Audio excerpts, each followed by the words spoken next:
नमस्कार, मेरा नाम है डॉक्टर पूरू धवन और आज की इस वीडियो में हम बात करने वाले हैं ऐसे क्वेश्चंस के बारे में जो एक किडनी फेलियर पेशेंट के लिए बहुत मायने रखते हैं।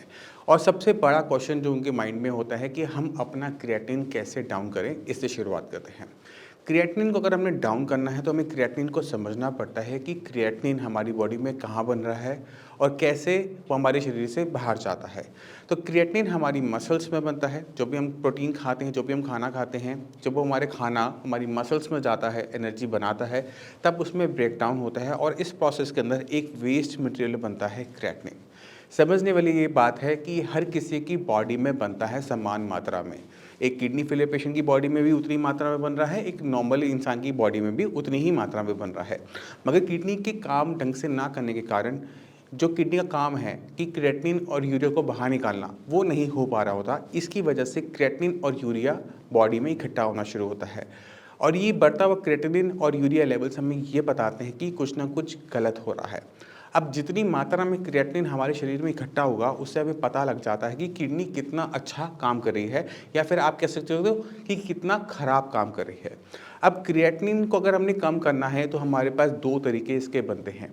या तो हम इसकी जो बॉडी में फॉर्मेशन है इसे कंट्रोल करें, या फिर हम अपनी किडनी की फंक्शनिंग बढ़ा के क्रिएटिनिन की जो क्लियरेंस है उसको सुधार करें।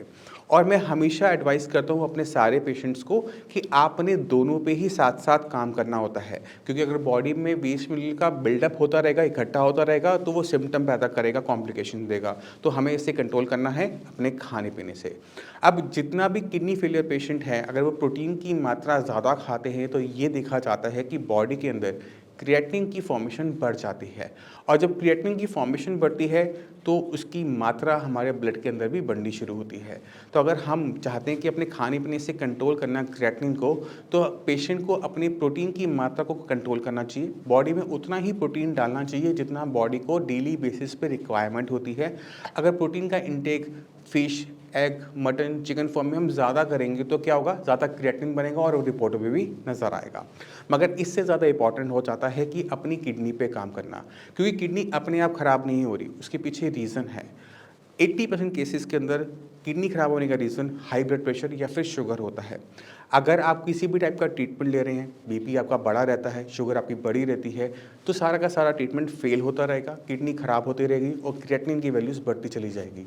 तो बहुत ज़्यादा ज़रूरी हो जाता है हमारे लिए अपनी किडनी की फंक्शनिंग को बढ़ाना, मगर उससे पहले ज़रूरी हो जाता है कि किडनी को आगे खराब ना होने देना। और उसके लिए हमें अपने बीपी और शुगर को हर कीमत पे कंट्रोल में लेकर आना ज़रूरी हो जाता है। एक बार बीपी और शुगर कंट्रोल में आ गए तो कम से कम किडनी को आगे और नुकसान नहीं होगा। अगर उसे आगे नुकसान नहीं हो रहा तो क्रिएटिनिन और यूरिया की मात्रा आगे नहीं बढ़ेगी। एक बार वो बढ़ना बंद करेगी तभी हम सोच पाएंगे कि उसको हम नीचे कैसे लेके जाएं। अब किडनी की कुछ सुपर पावर होती है, उसे भी हमें समझना बहुत ज़्यादा ज़रूरी हो जाता है। अगर किसी इंसान की एक किडनी किसी भी कारण से ख़राब हो जाए, उसे एक किडनी ही काम बॉडी में हो, तो भी क्रिएटिनिन वैल्यूज़, यूरिया लेवल्स नहीं बढ़ते। क्यों नहीं बढ़ते, ये एक सवाल है। ये इसलिए नहीं बढ़ता क्योंकि किडनी के पास खूबी होती है अपने काम करने की क्षमता को बढ़ा लेने की, जो कि हमने देखा किडनी एक होने के बाद भी लेवल नहीं बढ़े। अगर यही क्षमता हम हर किडनी फेलियर पेशेंट में इस्तेमाल करें तो हमें क्या फ़ायदा मिलेगा कि जो बढ़ा हुआ क्रिएटिनिन लेवल्स है, यूरिया लेवल्स है, वो डाउन होने शुरू हो जाएंगे। इसी को हमें इस्तेमाल करना पड़ता है हर किडनी फेलियर पेशेंट में।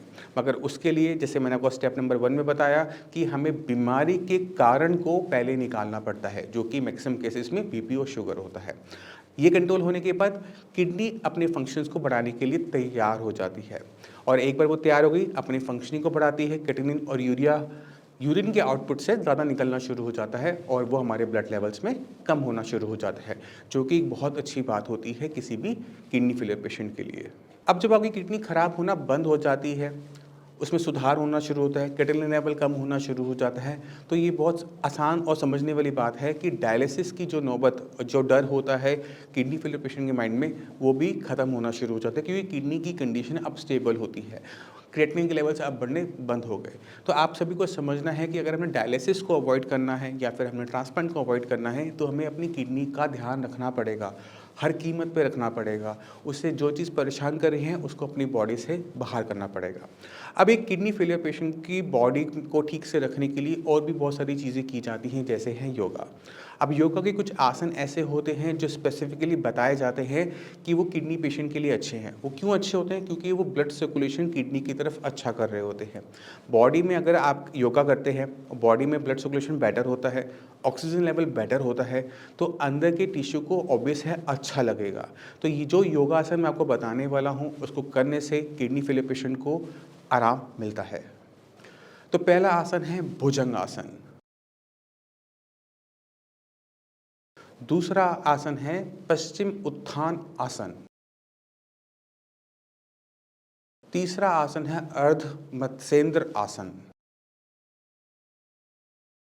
चौथा है नौका आसन। इन आसन को करने से किडनी फेलियर पेशेंट की बॉडी में बदलाव देखने को मिल सकते हैं। मैं उम्मीद करता हूँ इन आसनों को आप अपनी डेली रूटीन में ऐड करेंगे। ध्यान रखने वाली बात ये होती है कि जितने भी किडनी फेलियर पेशेंट होते हैं उन्हें बाकी जितनी भी हैवी एक्सरसाइज होती है वो मना होती है। आप रनिंग नहीं कर सकते, जॉगिंग नहीं कर सकते, आप स्विमिंग नहीं कर सकते, कोई भी एग्रेसिव एक्सरसाइज आप इसलिए नहीं कर सकते क्योंकि जब भी आप एक्सरसाइज करते हैं तो आपकी मसल्स मूव करती हैं, मसल्स का मेटाबॉलिज्म बढ़ता है और जब भी मसल मेटाबॉलिज्म बढ़ता है तो क्रिएटिनिन की फॉर्मेशन बॉडी में बढ़ जाती है, जो कि रिपोर्टों में देखने को मिलेगी। अगर आप मसल्स को एग्रेसिवली मूव करेंगे, एक्सरसाइज करेंगे, तो आपको अपने क्रिएटिनिन लेवल थोड़े से बढ़ते हुए देखने को मिल सकते हैं। अब चलते हैं अपने तीसरे बड़े सवाल की तरफ, जो कि हमें पेशेंट की तरफ से मिला है कि सोना बाथ लेने से क्या किडनी फेलियर पेशेंट की बॉडी डिटॉक्सिफाई होती है या नहीं होती? होती है तो उसके हमें फ़ायदे मिलते हैं या नहीं मिलते? सोना बाथ के फ़ायदों को समझने के लिए पहले हमें समझना पड़ेगा कि सोना बाथ लेते समय हमारे शरीर के साथ क्या होता है। जब हम सोना बाथ लेते हैं तो हम एक हाई टेम्परेचर में, एक हाई ह्यूमिडिटी वाले कमरे में रहते हैं। इसमें हमारी बॉडी में से पसीना निकलता है और जब पसीना निकलता है तो पसीने में जो पानी हमारी बॉडी में बाहर जा रहा होता है, यानी स्वेटिंग करने से हमारी बॉडी के अंदर फ्लूइड की जो बैलेंसिंग है वो अच्छी हो जाती है, पहली चीज़। दूसरी चीज़ जो पसीने के साथ निकल रही होती है वो है सॉल्ट। अब सॉल्ट का जो हमारी बॉडी में मैकेनिज़्म है कंट्रोल करने का, वो किडनी कर रही होती है। अगर ये काम हम अपनी स्किन के साथ करते हैं, स्वेटिंग करके करते हैं, तो ये फ़ायदेमंद रहता है हर किसी के लिए। तीसरी चीज़ जो हमारी पसीने में निकलती है, जो कि आप सभी को नहीं पता, वो है यूरिया। हमारे यूरिन में से निकलने वाला यूरिया से 50 गुना ज़्यादा यूरिया हमारे पसीनों से निकलता है। तो अगर एक किडनी फेलियर पेशेंट में यूरिया का लेवल बहुत बढ़ता जा रहा है और हम चाहते हैं कि वो कंट्रोल में रहे, तो सोना बाथ लेना डेली बेसिस पर फ़ायदेमंद हो सकता है, क्योंकि उससे यूरिया की मात्रा को कंट्रोल करने में मदद मिलती है। अब आपके माइंड में एक सवाल आ रहा होगा कि क्या इससे क्रिएटिनिन लेवल भी कंट्रोल होते हैं? तो आंसर है नहीं। क्रिएटिनिन का जो मॉलिक्यूल होता है वो बड़ा होता है, वो पसीने के रास्ते बाहर नहीं जा पाता। इससे हमें ये देखने को मिलेगा कि सोना बाथ लेने के बाद क्रिएटिनिन डाउन नहीं हो रहा, यूरिया अच्छा खासा डाउन हो जाता है। अब सवाल ये उठता है कि सोना बाथ कितना फ़ायदेमंद है एक किडनी फेलियर पेशेंट के लिए? सोना बाथ बेनिफिशियल रहता है किडनी फेलियर पेशेंट में यूरिया के लेवल को कंट्रोल करने के लिए, फ्लूइड की मात्रा को कंट्रोल करने के लिए और सोल्ट की मात्रा को कंट्रोल करने के लिए। सोना बाथ लेने से हमारी किडनी की फंक्शनिंग वापस नहीं आती है, तो आप सोना बाथ लीजिए, उसका किसी भी टाइप का कोई नुकसान एक किडनी फेलियर पेशेंट को नहीं होता, बल्कि फ़ायदे होते हैं। मगर ध्यान के रखने वाली बात होती है कि हमने अपनी किडनी को बचा के रखना होता है, क्योंकि किडनी थोड़ा काम कर रही है, थोड़ा काम हमने सोना से किया तो हमारा काम बन जाता है। अगर हम सोचें कि सारा का सारा काम हमारा सोना बाथ लेने से हो जाएगा, पसीने निकालने से हो जाएगा, ऐसा नहीं है। हमें क्रिएटिनिन निकालने के लिए हमारी किडनी की सही फंक्शनिंग ज़रूरी है और उसके लिए जो मैं आपको पहले बता चुका हूँ कि हमें अपनी बीमारी की जड़ पे काम करना होता है। अगर बीपी शुगर के कारण हमारी किडनी ख़राब हो रही है तो पहला काम उस पर बनता है। दूसरा काम किडनी की फंक्शनिंग को बढ़ा के बनता है। जब किडनी की फंक्शनिंग बढ़ती है, काम करने की क्षमता बढ़ती है, तो क्रिएटिनिन यूरिया यूरिन के रास्ते अच्छी मात्रा में निकलना शुरू हो जाता है और हमें डायलिसिस से बच जाते हैं, हम ट्रांसप्लांट से बच जाते हैं।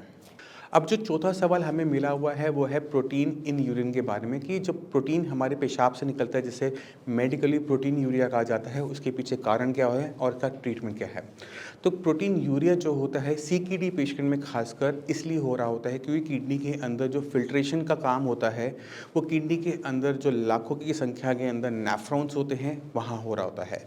ये जो नेफ्रॉन्स होते हैं अगर किसी भी बीमारी की वजह से इन्फ्लेम्ड हो जाते हैं, जिसे हम नेफ्राइटिस कंडीशन कहते हैं, सूजन आ जाती है, तो हमारे जो नेफ्रॉन्स हैं वो ब्लड में प्रेजेंट प्रोटीन को होल्ड नहीं कर पाते। और जब वो होल्ड नहीं कर पाते तो प्रोटीन लीक होकर हमारे यूरिन में आना शुरू कर देता है। अब ये जो कंडीशन होती है प्रोटीन यूरिया की, ये अच्छी कंडीशन नहीं होती, क्योंकि जो आपका खाया पिया खाना होता है, प्रोटीन होता है, वो यूरिन के रास्ते बाहर चला जाता है, बॉडी में वीकनेस आनी शुरू हो जाती है। अब प्रोटीन से जो हमारा खून बनता है उसमें कमी आनी शुरू हो जाती है। प्रोटीन की कमी की वजह से क्या होता है कि खून पतला हो जाता है और खून के अंदर जो